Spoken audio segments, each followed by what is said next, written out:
Assalamualaikum warahmatullahi wabarakatuh. Hi guys, welcome back to channel. My name is Devi Srinita and my friend Khairul Amra. Oke guys, kami hari ini akan membahas tentang kejayaan peradaban Islam di bidang ekonomi dan politik.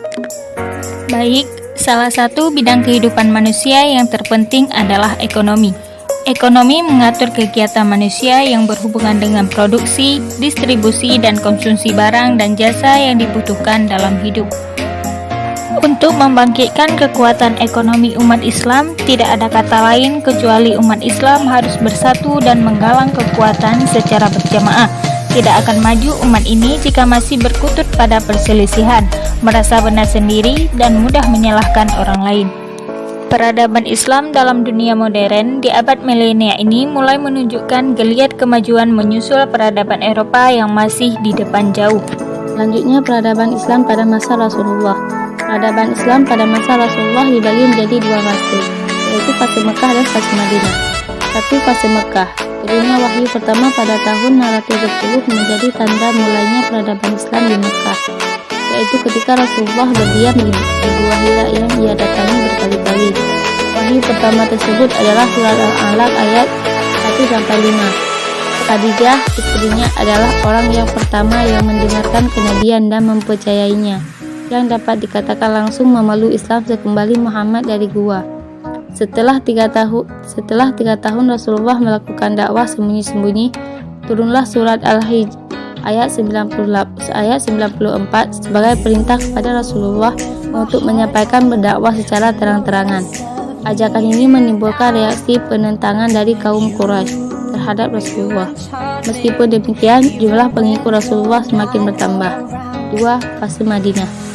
Setelah 13 tahun Rasulullah berdakwah di Mekah, maka kemudian beliau hijrah ke Madinah.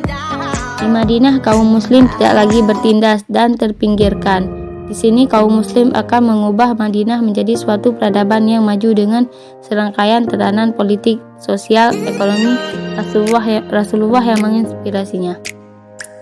Kemudian beberapa tindakan sangat dimungkinkan untuk dilakukan penindakan berupa perbaikan gagasan, pencerahan ekonomi dunia, dan perumusan ilmu pengetahuan sosial untuk mencapai universalitas dengan mengapresiasikan nilai-nilai positif, perilaku beragama, dan tradisi-tradisi dalam budaya bangsa.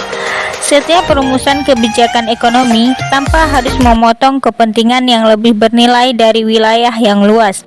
Kerusakan dalam kebajikan sangat diperlukan tindakan berupa memproyeksi ke tingkat risiko kecil, tidak melepas kebebasan, tidak terbatas.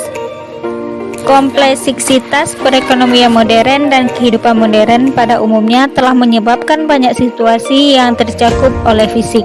Peradaban Islam pada masa Khulafaur Rasyidin. Yang pertama, kekhalifahan Abu Bakar As-Siddiq. Hal-hal yang penting yang terjadi pada masa beliau diantaranya memerangi murtadin dan para pembangkang zakat, pengiriman pasukan Usamah ke Syam yang telah dipersiapkan Rasulullah, pembukuan Al-Quran, dan melakukan fatwa ke wilayah Persia dan Romawi. Yang kedua, kekhalifahan Umar bin Khattab. Beliau menjalankan tugas kekhalifahan itu dengan sebaik-baiknya. Pada masa kekuasaannya, terjadi banyak penaklukan. Yang kedua, kekhalifahan Umar bin Khattab. Beliau menjalankan tugas kekhalifahan itu dengan sebaik-baiknya. Pada masa kekuasaannya, terjadi banyak penaklukan wilayah diantaranya Damaskus, Yordani, dan lain-lain. Selain melakukan penaklukan, berikut beberapa hal kemajuan yang dilakukan oleh Umar bin Khattab, yaitu membuat dasar pemerintahan seperti membentuk beberapa dewan, mendirikan Baitul Mal, mencetak mata uang, membentuk kesatuan tentara, mengatur gaji, mengangkat para hakim, serta mendirikan Hizbah. Ketiga, kekhalifahan Utsman bin Affan. Utsman memerintah selama 12 tahun di mana para ahli sejarah membagi masa pemerintahannya menjadi 2 periode, yaitu periode kejayaan dan periode pemerintahan yang buruk. Pencapaian yang diraih Utsman antara lain perluasan wilayah, kodifikasi Al-Quran, renovasi Masjid Nabawi, pembentukan angkatan laut, serta pendidikan. Keempat, kekhalifahan Ali bin Abi Thalib.